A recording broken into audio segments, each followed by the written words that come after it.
Salut à tous et bienvenue dans cette vidéo. Oh tiens, il sort enfin une vidéo sur sa chaîne à l'abandon lui. Oui, voilà, ma chaîne est à l'abandon, pas par manque de volonté, mais je vous l'ai déjà expliqué, par manque de concept. Je vous le dis, je n'ai pas de concept vidéo qui me plaît à exploiter pour cette chaîne.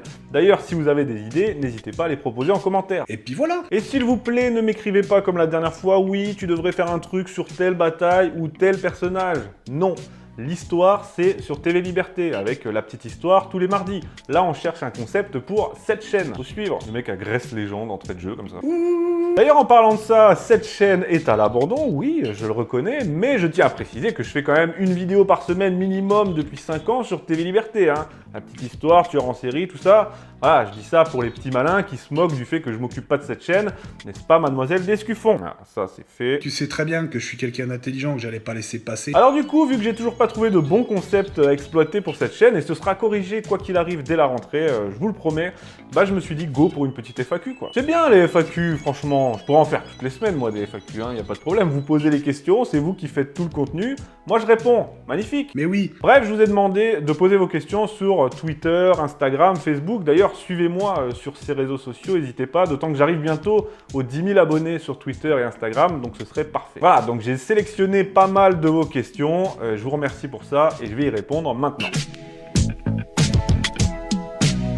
Mélanie, à quand d'autres cours d'histoire en ligne? Merci pour cette question parce que ça va me permettre de vous annoncer mon prochain cours d'histoire en ligne qui sortira vers la rentrée septembre-octobre. Il sera consacré à Charlemagne. Voilà, donc ça va être du lourd. J'avais déjà Clovis, Jeanne d'Arc, Louis XIV, Napoléon. L'histoire de France racontée aux enfants. Maintenant, on enchaîne avec le lourd Charlemagne, le lourd empire carolingien. Donc voilà, d'ici la rentrée, Charlemagne. Et pour ceux qui ne connaissent pas encore mes cours, je vous invite à vous rendre sur mon site, ma plateforme de formation, lagrandehistoiredefrance.fr. Et puis je vous mets le petit lien en description. Voilà. Guillaume, à quand le retour des live Twitch sur Assassin's Creed Unity? Eh ben, merci, pas merci pour cette question, Guillaume, parce que je vais devoir m'adresser maintenant à mes abonnés Twitch. Oui, parce que j'ai une chaîne Twitch où je stream, voilà, je fais tout, moi, de toute façon. À quand le retour des lives? Eh bien, très bientôt. Là, on est un peu en mode été, donc je m'adresse à vous, les abonnés Twitch. Ça fait 2 semaines que j'ai pas stream, je sais, on est un peu en mode été, vous aussi d'ailleurs, donc c'est pour ça. Mais je reviens très vite, on va continuer assez Unity sans problème. On enchaînera aussi sur du Total War en attendant le magnifique Battlefield 2042, ça va être épique. On t'attend, hein, de pied ferme. Et Charnes, d'où est venue ta passion pour l'histoire? Une question qui est beaucoup revenue. Eh bien, j'y ai répondu dans le magazine L'Incorrect du mois dernier. Ils ont eu la gentillesse de faire un portrait de moi, si vous l'avez lu. J'y réponds, je dis que je ne sais pas déjà exactement d'où elle me vient, mais ce qui est sûr, c'est que les jeux vidéo stratégiques, Age of Empires, tout ça, les jeux vidéo historiques, y a beaucoup contribué, et les films aussi, le cinéma, j'ai cité Gladiator, voilà, dans l'Incorrect. Je pense que c'est ça, ça a alimenté cette passion naissante et ensuite je me suis dirigé vers des bouquins et je suis devenu un vrai amoureux d'histoire et en particulier d'histoire de France et c'est pour ça qu'aujourd'hui j'en fais mon métier, c'est-à-dire partager cette passion. Gascon royaliste, salut cher Christopher, pourquoi êtes-vous bonapartiste plutôt que royaliste? Alors je vais la faire courte hein, et avec mes mots, sinon ça prendrait 1 heure. Ce ne sera pas une réponse académique, mais je me considère disons comme monarchiste napoléonien, voilà, plutôt que bonapartiste, parce que le bonapartisme requiert un sens précis, c'est un vrai courant politique. Moi, je me revendique monarchiste parce que je suis attaché à ce système traditionnel avec un souverain à la tête de l'État, à la tête de la France. Et pour moi, Napoléon, après le raz-de-marée qui a été la Révolution, il fallait composer avec les idées des Lumières, avec la chute de la monarchie. Pour moi, Napoléon a totalement rétabli la monarchie. Pour moi, c'est la 4e dynastie qui est totalement légitime, donc avec un système monarchique, avec un empereur, ou un roi, peu importe, à sa tête. Alors pour moi, je suis totalement cohérent là-dessus, je me revendique comme monarchiste, et avant la Révolution, je suis évidemment monarchiste, mais après, il fallait composer avec. Napoléon, c'est ce qu'il a fait le taf. Bon, bien sûr, la guerre, on a décidé autrement. Donc voilà, bonapartiste, pourquoi pas, je dirais plutôt monarchiste napoléonien, je me reconnais bien là-dedans, et encore une fois, la passion particulière pour l'Empire, c'est quelque chose qui vient des tripes, qui ne s'explique pas qu'avec la raison. Donc voilà, monarchiste napoléonien, ça me va très bien, et puis comprenne qui pourra, je vais pas faire un exposé d'1 quart d'heure. Nicolas, selon toi, quel roi de France n'est pas reconnu à sa juste valeur? Bah, pour rester dans le thème, Louis XVI, pour moi, qui a été un personnage très intelligent, un bon roi, au niveau de là je parle de la bonté. Par contre, au niveau caractère, voilà, il y a eu des lacunes. Il n'a pas su répondre à ce raz-de-marée qui se présentait face à lui. Et sur ce plan-là, il y a des reproches à faire, mais pour autant, ça reste un grand roi qui aujourd'hui, et c'est pas l'éducation nationale qui dira le contraire, n'est pas reconnu à sa juste valeur. Voilà, Louis XVI. Louan, as-tu déjà une idée de ce à quoi ressemblera la petite histoire? Oui, parce que pour ceux qui ne l'auraient pas suivi, j'ai annoncé sur Bistro Liberté que la petite histoire ne serait pas reconduite à la rentrée, donc là ça s'arrête fin juillet, mais je reviens bien sûr sur TV Liberté dès le mois de septembre avec une autre émission. On sera toujours dans le domaine de l'histoire, donc sur ce plan-là, ça change pas, mais ce sera plus la petite histoire dans sa forme actuelle. Je suis en train de discuter avec Martial pour voir quelle forme ça prendra. Ça sera toujours hebdomadaire, toujours historique. Donc tout va bien, je vous en dirai plus dès la rentrée. Max Light, fais-tu de la reconstitution historique? Non, j'y suis déjà allé, notamment au Plessis-Bourré et récemment avec Baptiste, ça arrive d'ailleurs très bientôt sur Bench and Cigars, mais je ne fais pas de reconstitution. Et Max Light poursuit, sinon quelle période t'intéresse le plus dans l'histoire de France? Je crois que j'ai pas besoin de répondre. Laurent, après Napoléon, quel est ton personnage historique préféré? Pour rester dans le classique, ça va pas vous surprendre, je dirais Jeanne d'Arc. Voilà, l'épopée de Jeanne d'Arc est vraiment quelque chose de magnifique, de charnel. Et c'est pour ça que j'y ai consacré mon premier cours en ligne d'ailleurs, c'est sur Jeanne d'Arc. J'avais pris beaucoup de plaisir, beaucoup d'émotions à l'écrire. Donc pour moi on restera dans du classique, Jeanne d'Arc. Kadosh, vas-tu soutenir encore longtemps l'arnaque politique Zemmour 2022 en manipulant ton public? Oui. Je sais pas pourquoi tu parles de choses comme ça, t'as peut-être des échos, je sais pas. Grégory, seras-tu présent pour la cérémonie du général Gudin aux Invalides le 2 décembre 2021? Vous avez vu que finalement, le corps du général Gudin qui avait été retrouvé à Smolensk en Russie a été rapatrié avec les honneurs, enfin voilà, le strict minimum en France, et qu'il sera inhumé aux Invalides. Donc ça, c'est une bonne nouvelle. Eh bien écoute, la cérémonie, pourquoi pas? Je sais pas si ça fonctionne sur invitation, je me suis pas encore renseigné. Si quelqu'un peut m'avoir une place, avec plaisir. Martin, est-ce que tu comptes sortir un livre? Eh bien, j'y réfléchis. Je pense que, enfin, ça fait des années que j'y réfléchis, mais que je me dis, bon, qu'est-ce que je pourrais apporter? Pour moi, un livre, c'est quelque chose d'énorme. Mais j'y réfléchis en ce moment. Si vous avez des idées de livres, d'ailleurs, là aussi, je fais appel à vous. N'hésitez pas à me dire ça en commentaire. J'y réfléchis, voilà. Comme pour ma chaîne YouTube, il faut que je trouve un angle. Cette fois, pas un concept, mais un angle. Ce sera très probablement napoléonien, évidemment, mais je vais pas écrire un énième livre sur Napoléon, ça n'aura aucun sens. Donc voilà, j'y réfléchis. Hugo, quelles sont tes plus belles rencontres, les plus belles rencontres que tu as faites grâce à YouTube? J'en ai fait beaucoup, hein, grâce à mon émission, grâce à TV Liberté, grâce à ma chaîne. J'ai rencontré pas mal de gens, j'ai rencontré Baptiste, Papacito, récemment Thaïs. Voilà, toute cette petite bande de joyeux droitards. Elle me plaît bien, cette bande d'ailleurs. J'en profite pour caser ça.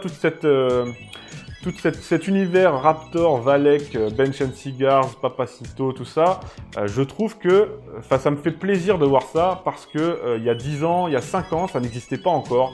Et aujourd'hui, il y a vraiment une place pour le YouTube de droite, entre guillemets, de droite décomplexée sur le ton de l'humour. Et ça fait plaisir à voir. Ça n'existait pas il y a encore quelques années. Aujourd'hui, grâce à ça, la parole s'est libérée. Elle est devenue beaucoup plus cool, comme on pourrait dire, beaucoup plus décontractée. Et elle touche un énorme public, donc j'en suis très content. Jesus de la Jaja, et ça vient du Pérou en plus cette question, donc merci à toi. Qu'est-ce que tu penses de la vente de la Louisiane par Napoléon? J'y ai déjà répondu sur mes réseaux sociaux. En 2 mots, c'était quelque chose qui était inévitable de toute façon. Les États-Unis l'auraient pris d'une manière ou d'une autre. C'était un grand territoire avec une superficie énorme pour très peu d'habitants. La moitié, c'était des esclaves en plus. C'était vraiment quelque chose qui n'était pas tenable. Donc Napoléon a bien fait de vendre la Louisiane. Il l'a vendue à un bon prix. Et Louis XV l'avait déjà vendu, hein, ça on l'oublie. Les Espagnols nous l'ont rendu par la suite. Mais Napoléon a bien fait, et d'autant qu'il l'a vendu pour un bon prix qui lui a permis d'avoir le budget de la marine, le budget pour la marine. Donc pour moi, les gens qui lui reprochent la vente de la Louisiane sont de mauvaise foi, clairement, parce que c'est quelque chose qui nous aurait échappé quoi qu'il arrive. Corbeau fou furieux, pourrais-tu faire un épisode sur Murat avec une collabo avec le prince Murat? Eh bien, tu ne crois pas si bien dire, parce que le prince Murat m'a contacté récemment. Il a vu mon épisode de la petite histoire sur son glorieux ancêtre, le maréchal Murat. Et il m'a dit qu'il n'était pas d'accord avec certains points et il aimerait en discuter avec moi. Donc pourquoi pas, hein, je lui proposerai, ce serait un honneur de refaire une vidéo sur Murat avec lui, ce serait génial. Et sur cette chaîne, ce sera encore plus magnifique. Thomas, tu feras des vlogs sur l'histoire de France, par exemple, une visite de monument. Ça fait des années que j'y pense. Le problème, c'est que ça demande pas mal de logistique, pas mal de matériel. Il faudrait une caméra embarquée ou un caméraman. Donc c'est quelque chose de compliqué. Puis il faut se déplacer, il faut faire beaucoup de montage.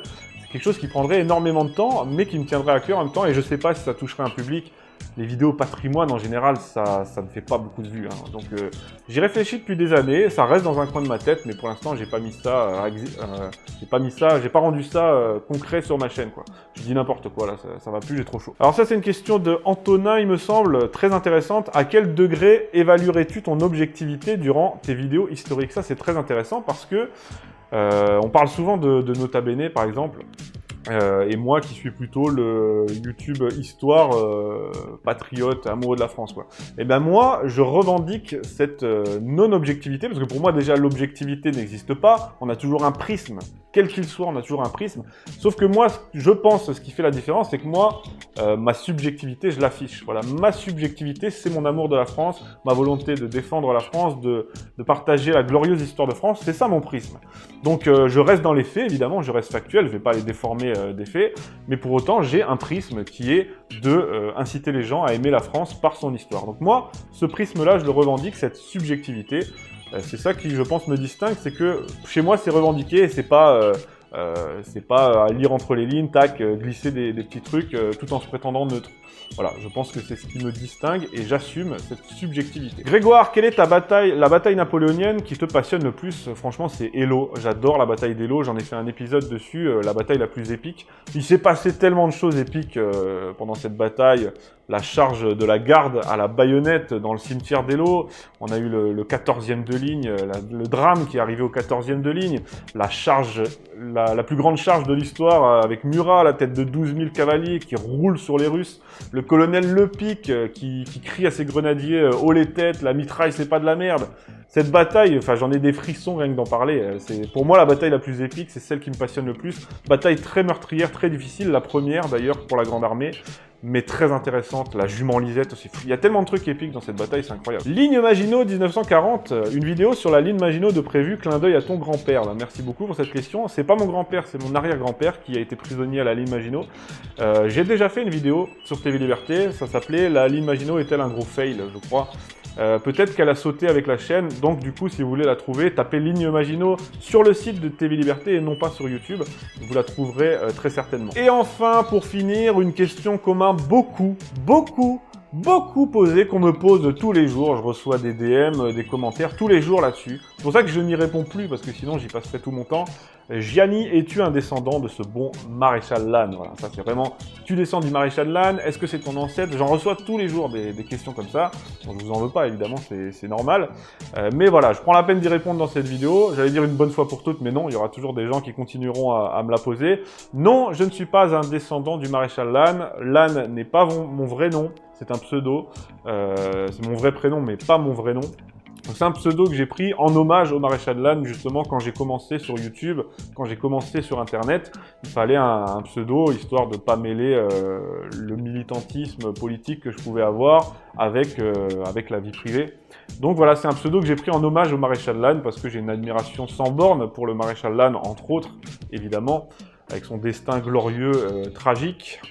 Et du coup, c'est un pseudo. Je regrette un peu aujourd'hui parce que, et je me suis trouvé d'ailleurs à le regretter quand le prince Murat m'a contacté, parce que je me dis, là on a un vrai prince de sang qui descend du maréchal Murat, et moi je suis là avec mon petit pseudo, j'ai l'air ridicule, quoi. Donc je l'ai un peu regretté, mais de toute façon aujourd'hui c'est trop tard, voilà, maintenant les gens me connaissent sous ce nom, et voilà, ça reste un hommage, mais je tiens à le préciser, non, je ne descends pas du maréchal Lannes. Voilà, j'espère que ça suffira, même s'il y a peu de chance. Voilà, merci à tous d'avoir suivi cette FAQ, merci pour vos questions, hein. J'ai pas pu répondre à tout le monde, évidemment, mais ça m'a fait plaisir de faire ça.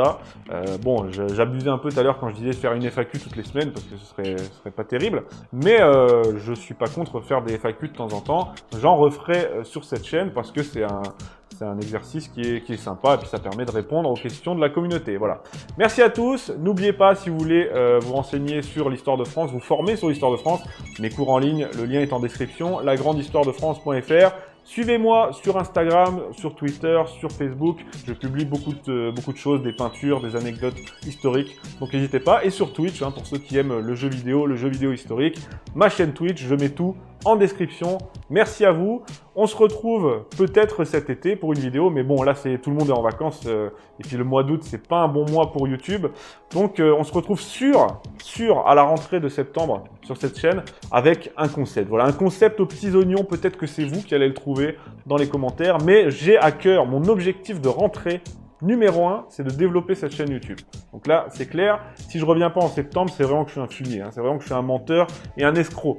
Là, je vais vraiment réfléchir pour trouver un concept et alimenter cette chaîne régulièrement parce que s'il le faut, et c'est mon objectif numéro 1, tout en continuant TV Liberté, tout en continuant mes cours en ligne, tout en continuant à écrire dans la nouvelle revue d'histoire, la revue d'histoire européenne, tout en continuant à faire des live tweets. Voilà, il y a beaucoup de choses, c'est très chargé.